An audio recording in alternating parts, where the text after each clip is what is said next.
নমস্কার বন্ধুরা, আমি সোমা। আরও একটা নতুন ভিডিওতে তোমাদের সবাইকে স্বাগত। চলো দেখে নেওয়া যাক আমার আজকের এই রেসিপিটা। আজ তোমাদের সাথে একটা ছোলার ডালের রেসিপি শেয়ার করব। তবে আজকে ছোলার ডালটা একদম অন্য রকমভাবে তৈরি করব। গরম গরম রুটি, পরোটা, লুচি সব কিছুর সাথেই কিন্তু খেতে ভীষণ ভালো লাগবে। চলো দেখে নেওয়া যাক আমার আজকের এই রেসিপিটা। ভিডিও শুরুতেই নতুন বন্ধুদের কাছে অনুরোধ রইল, প্লিজ আমার চ্যানেলটা সাবস্ক্রাইব করে আমার পাশে থেকো। তার সাথে সাথে বেল আইকনটাও প্রেস করে নিও, তাহলে আমি চ্যানেলে যখনই কোনো নতুন রেসিপি আপলোড করব তার নোটিফিকেশান সবার আগে পৌঁছে যাবে তোমাদের কাছে।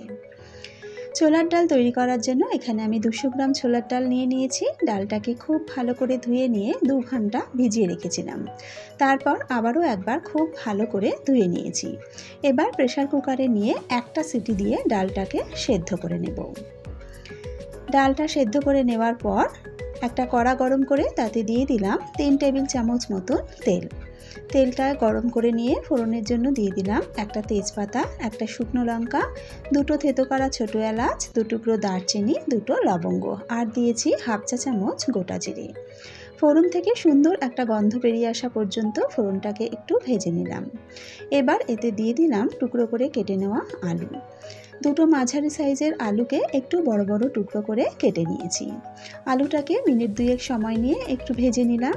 এবার এতে দিয়ে দিলাম স্বাদ মতো নুন। আমি ডাল সেদ্ধ করার সময় কিন্তু কোনো রকম নুন দিইনি, এখানেই পুরো নুনটা দিয়ে দিলাম। আর দিয়ে দিলাম হাফ চা চামচ হলুদ গুঁড়ো। নুন আর হলুদটাকে ভালো করে মিশিয়ে নিয়ে আলুটাকে আবারও একটু নাড়াচাড়া করে নিলাম। এবার এতে দিয়ে দেব পেঁয়াজ কুচি। একটা বড় সাইজের পেঁয়াজকে একটু বড় বড় টুকরো করে কুচিয়ে নিয়েছি। পেঁয়াজটাকে আলুর সাথে ভেজে নেব। পেঁয়াজটা দেখো বেশ লাল হয়ে গেছে, পেঁয়াজ আমাদের ভাজা হয়ে গেছে। এবার এতে দিয়ে দেব বড় চামচের 1 চামচ আদা আর কাঁচা লঙ্কা বাটা। আদা কাঁচা লঙ্কা বাটাটা দিয়ে পেঁয়াজের সাথে ভালো করে আরও একটু নাড়াচাড়া করে নিলাম। আদার কাঁচা গন্ধটা চলে যাওয়া পর্যন্ত একটু ভালো করে নাড়াচাড়া করে নিতে হবে। এবার এতে দিয়ে দিলাম একটু বড় বড় টুকরো করে কেটে নেওয়া টমেটো। যেহেতু নুন দেওয়া আছে তাই টমেটো নরম হতে বেশিক্ষণ সময় লাগবে না, মিনিট 2-3 নাড়াচাড়া করে একটু ভেজে নেব। দেখো টমেটো কিন্তু বেশ নরম হয়ে গেছে।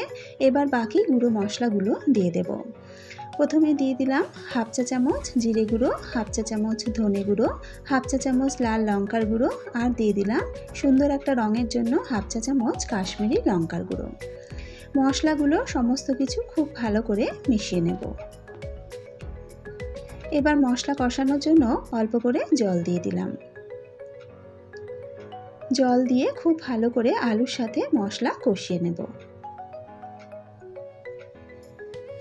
মশলাটা খুব ভালো করে কষানো হয়ে গেছে। এবার সেদ্ধ করা ডালটা দিয়ে দিলাম। ডালটা দেখে বুঝতেই পারছো ডাল কিন্তু আমি খুব বেশি সিটি দিয়ে নরম করে দিইনি, একটা মাত্র সিটি দিয়ে সেদ্ধ করেছি। ছোলার ডালটা যদি এইরকম একটু গোটা গোটা থাকে তাহলে কিন্তু দেখতেও ভালো লাগে আর লুচি পরোটার সাথে খেতেও খুব ভালো লাগে। আরও হাফ কাপ মতন গরম জল দিয়ে দিলাম। জলটা একবার ভালো করে মিশিয়ে নিয়ে দিয়ে দিলাম 1 মুঠো কাজু আর কিশমিশ।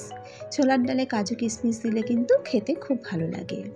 আবারও একবার ভালো করে মিশিয়ে নিয়ে এবার লো আঁচে চাপা দিয়ে 5-6 মিনিট রান্না করে নেব। মিনিট 5 পর চাপাটা তুলে নিলাম। আবারও একবার ডালটাকে ভালো করে নাড়াচাড়া করে দিলাম। এবার এতে দিয়ে দেব 1 চা চামচ চিনি। ছোলার ডাল একটু মিষ্টি মিষ্টি খেতে বেশি ভালো লাগে।